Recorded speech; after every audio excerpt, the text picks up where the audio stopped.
On November 29th, a beloved relative of some of Matt's step-family members went into the hospital with COVID-19. He was immediately moved to the ICU and started on antibody plasma and several of the drugs that have been proven to be most helpful, at least as of now. He's about 70 and has COPD.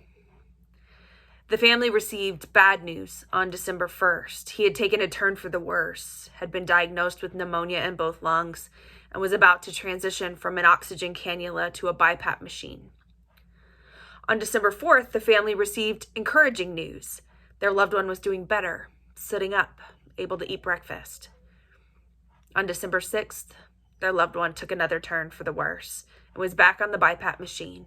The medical team was doing everything they could to keep him off a ventilator. On December 7th, the family thought they had been granted a miracle. Their loved one had improved. He had transitioned off the BiPAP and back onto a high-flow oxygen mask. Maybe things were looking up. But on December 8th, another giant step backward, and he was intubated. As of the writing of this sermon, this loved one has developed infections in other parts of his body, and his kidney function is failing. His prognosis is extremely grim. His family is weary. They have asked for prayers every step of the way through the highs and the lows, and yet hope is elusive.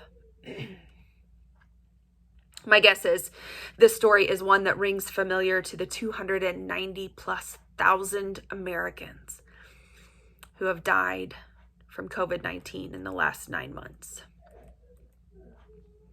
I know this is a pretty horrific way to begin a sermon about joy, but it's an honest reflection of what's happening in every state of our nation. By now, I imagine we all know someone personally who's experienced a similar scenario. We are collectively wearier than we have ever been. The faithful folks in Thessalonica were also weary. I'm sure the shepherds in the fields who received the good news of Jesus' birth were weary too.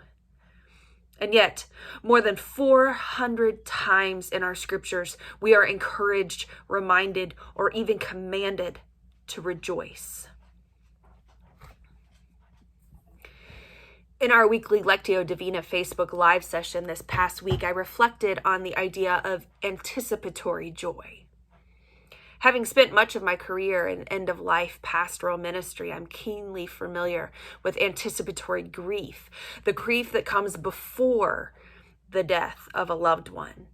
This season when we know that death is inevitable and we begin to imagine life as it will be.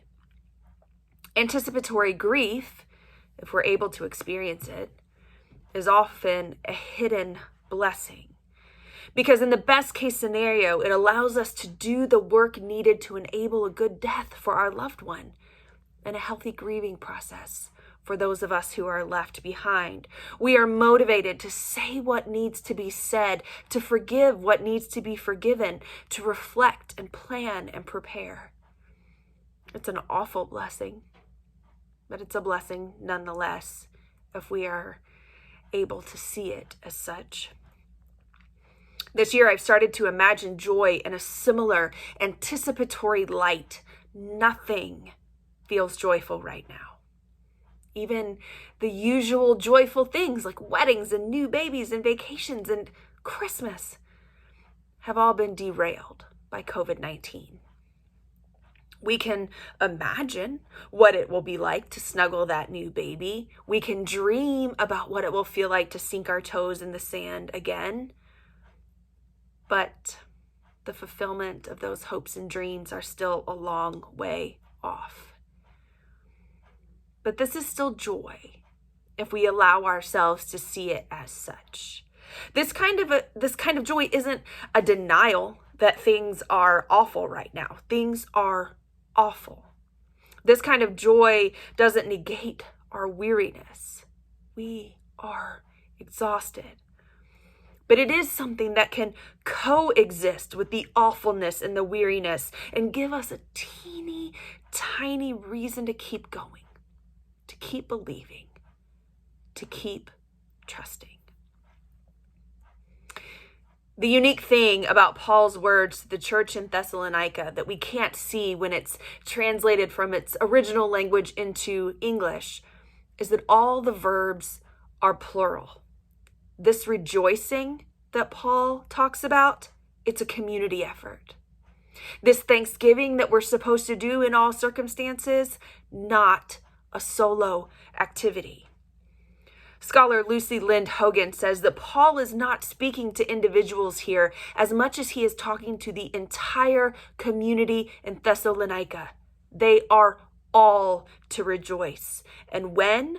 Not just when good things happen, but in all circumstances. Hogan says earlier in this letter, Paul speaks of the suffering he has endured for Christ, and he notes that the folks in Thessalonica have suffered too. Being people of faith doesn't mean we won't suffer. But Paul's call is simple and direct, Hogan says. Even in the midst of it, we are, as a community, to find reason to rejoice and to pray and to give thanks no matter what happens. Now let us be warned. Hear this from me well. This is not a command to rejoice in an effort to suck us into the gaslighting that exists in positivity culture. Rejoicing doesn't mean that we pretend like all things are fine. Thanksgiving in all circumstances doesn't mean we're happy about those circumstances. Naming what is good in no way erases what is horrible. Imagining what might be in no way overshadows the awful, gut-wrenching reality of what is. Rather, what it does is, as a community, even a socially distanced one, as we must be right now, it gives us something to cling to. And it allows us to collectively hold joy and gratitude and hope hand in hand with sorrow and lament and despair, and to proclaim that all of these things are true. Our prayers sustain one another in our weariest moments, giving us reason to anticipate the joy that might yet be. Hang on, friends.